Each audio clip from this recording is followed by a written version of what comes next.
Lesson 49, The Ideal Servant. In this text, we'll talk about domestic servants. Now first, listen and then answer this question. What was Bessie's little weakness? Bessie 小小的弱点是什么？ It is a good thing my Aunt Harriet died years ago. If she were alive today, she would not be able to air her views on her favorite topic of conversation, domestic servants. Aunt Harriet lived in the leisurely age when servants were employed to do housework. She had a huge, rambling country house called the Gables. She was sentimentally attached to this house, for even though it was far too big for her needs, she persisted in living there long after her husband's death. Before she grew old, Aunt Harriet used to entertain lavishly. I often visited the Gables when I was a boy. No matter how many guests were present, the great house was always immaculate. The parquet floors shone like mirrors.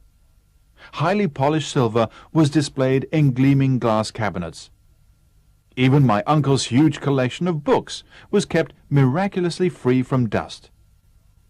Aunt Harriet presided over an invisible army of servants that continuously scrubbed, cleaned, and polished.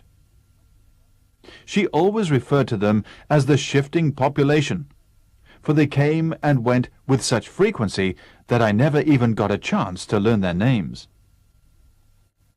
Though my aunt pursued what was, in those days, an enlightened policy, in that she never allowed her domestic staff to work more than 8 hours a day, she was extremely difficult to please. While she always criticized the fickleness of human nature, she carried on an unrelenting search for the ideal servant to the end of her days, even after she had been sadly disillusioned by Bessie. Bessie worked for Aunt Harriet for 3 years. During that time, she so gained my aunt's confidence that she was put in charge of the domestic staff. Aunt Harriet could not find words to praise Bessie's industriousness and efficiency. In addition to all her other qualifications, Bessie was an expert cook. She acted the role of the perfect servant for 3 years before Aunt Harriet discovered her little weakness. After being absent from the Gables for a week, my aunt unexpectedly returned one afternoon with a party of guests and instructed Bessie to prepare dinner. Not only was the meal well below the usual standard, but Bessie seemed unable to walk steadily. She bumped into the furniture and kept mumbling about the guests. When she came in with the last course, a huge pudding, she tripped on the carpet and the pudding went flying through the air, narrowly missing my aunt, and crashed on the dining table with considerable force. Though this caused great mirth among the guests, Aunt Harriet was horrified. She reluctantly came to the conclusion that Bessie was drunk. The guests had, of course, realized this from the moment Bessie opened the door for them, and long before the final catastrophe, had a difficult time trying to conceal their amusement. The poor girl was dismissed instantly. After her departure, Aunt Harriet discovered that there were piles of empty wine bottles of all shapes and sizes neatly stacked in what had once been Bessie's wardrobe. They had mysteriously found their way there from the wine cellar. So what was Bessie's little weakness? Right, her little weakness was drinking. So this text tells us about the author's deceased aunt, who lived in another age, sticking to her old way of living. She loved to talk about domestic servants and loved to take charge of an army of servants while looking for an ideal one. Bessie came in as a perfect servant, but she turned out to be flawed with drinking. From the end of the first paragraph, we know that Aunt Harriet still carried on an unrelenting search for the ideal servant to the end of her days, even after she had been sadly disillusioned by Bessie. The author doesn't tell us whether Aunt Harriet was disillusioned again, but we can almost be sure that an ideal servant is nowhere to be found. Okay, now first, let's look at some language points. If she were alive today, she would not be able to air her views. Air here means to express publicly. Look at this example. He'll air his opinions on education, whether you want to listen or not. Air, when being used as a verb, can also mean broadcast. For example, the interview with the president will be aired on CBS tomorrow morning. 对总统的采访明天早上在哥伦比亚广播公司播出。Domestic servants. Domestic here means at home. For example, domestic violence 就是家庭暴力。Domestic can also mean within the country, 国内的。For example, international and domestic flights, 国际国内航班。In that leisurely age, leisurely here is an adjective. For example, he is walking at a leisurely pace. We know that ly as a suffix usually serves as a suffix of an adverb. 它通常呢做副词的后缀。But sometimes some adjectives can also use the suffix of ly. Leisurely is an example. I'll give you more examples. Friendly or heavenly, orderly. These are all adjectives. She was sentimentally attached to this house. Be attached to means like or love something.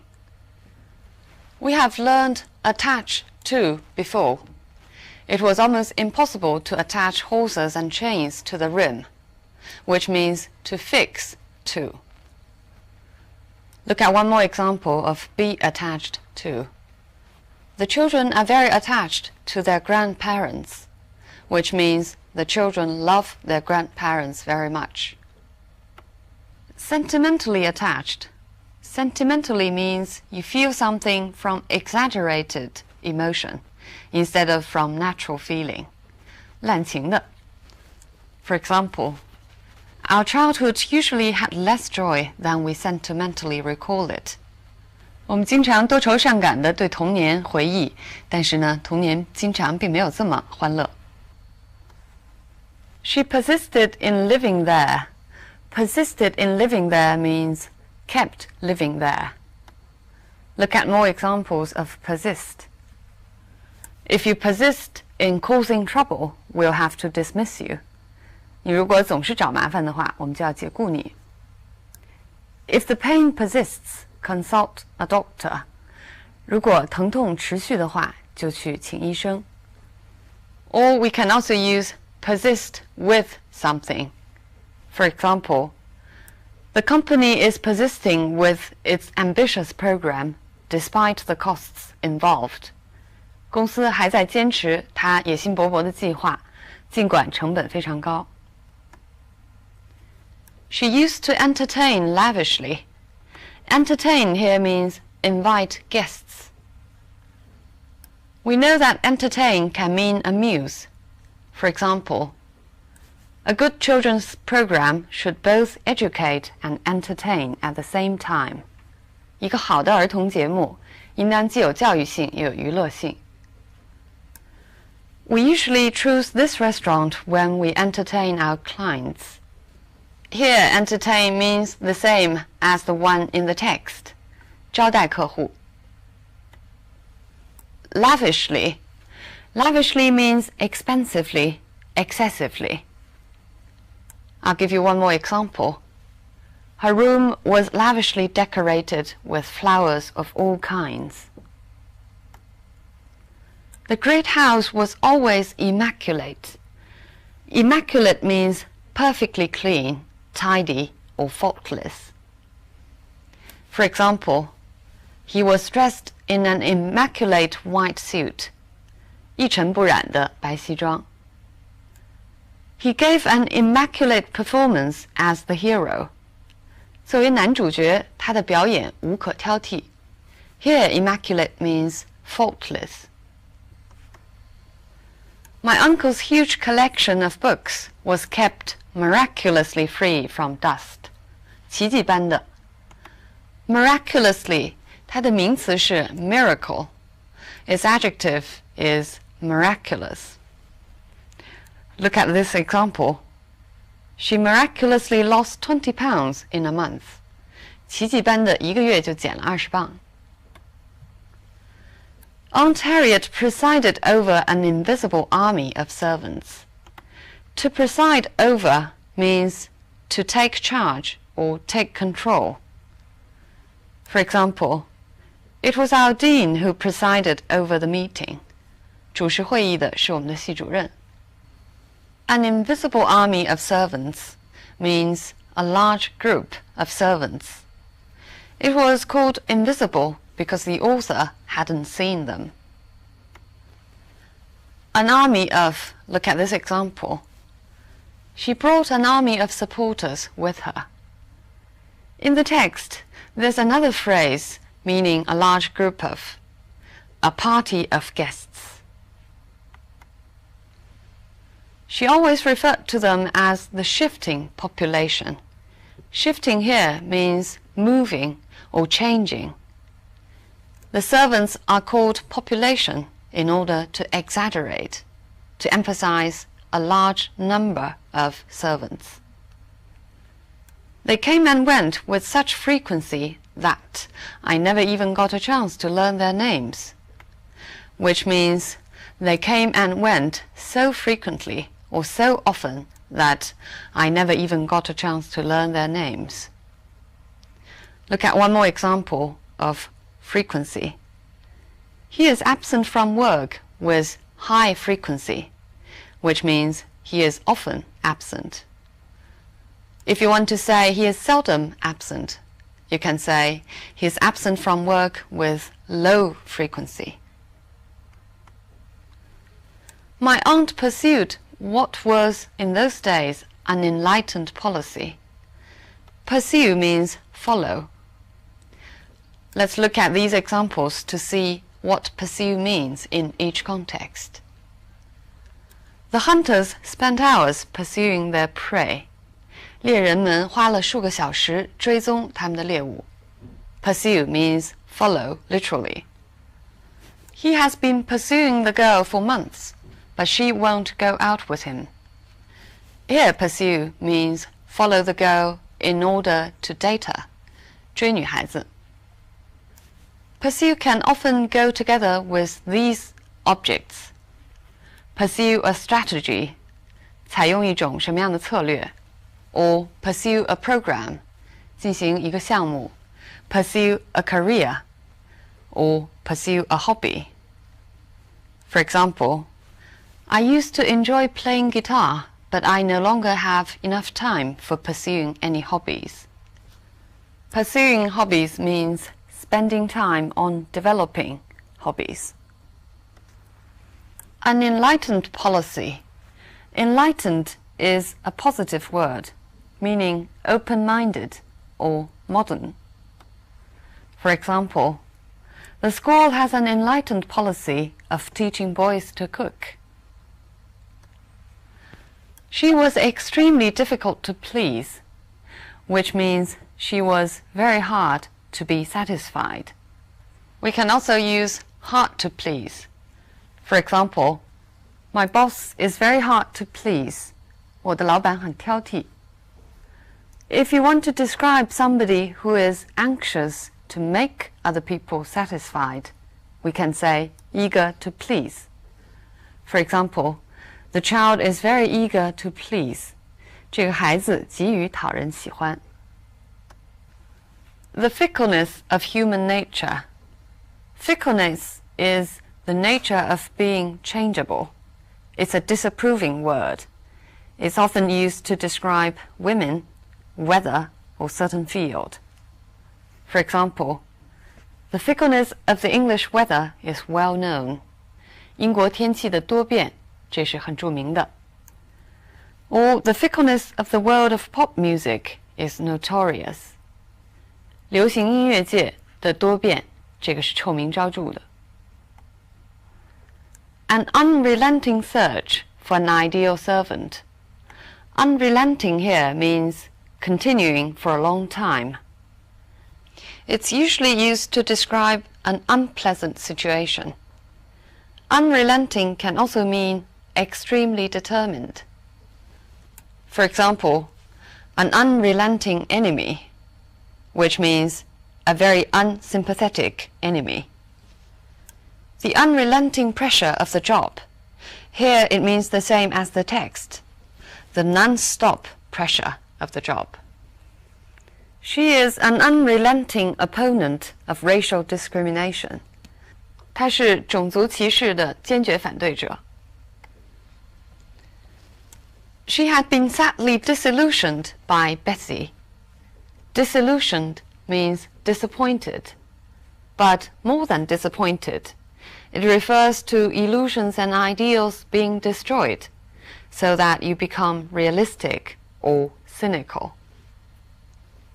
For example, as she grew older, she became increasingly disillusioned with politics. 对政治的幻想破灭了。She was put in charge of the domestic staff. Be put in charge means be given the responsibility of something.